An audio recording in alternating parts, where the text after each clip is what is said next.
सगळ्यांना शुभ दुपार. झाली का सगळ्यांची जेवणं? तर आम्ही जेवण करायला बसलो आहे.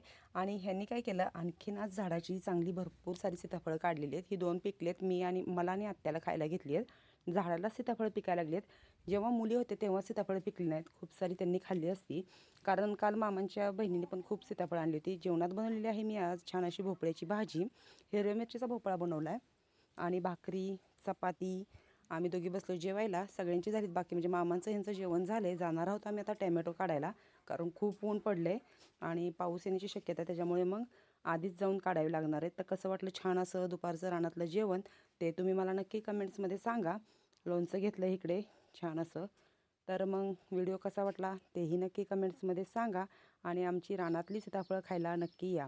तर वातावरण कसं झालं आहे तेही तुम्हाला दाखवते. हे बघा, ऊन पण झाले आणि आभाळ पण खूप आलेले. इतकं ऊन पडले, रात्री खूप असा पाऊस झालेला आहे. तर चला मग जातो आता आम्ही जेवण करून टॅमॅटो काढायला. भेटूया पुढच्या व्हिडिओत.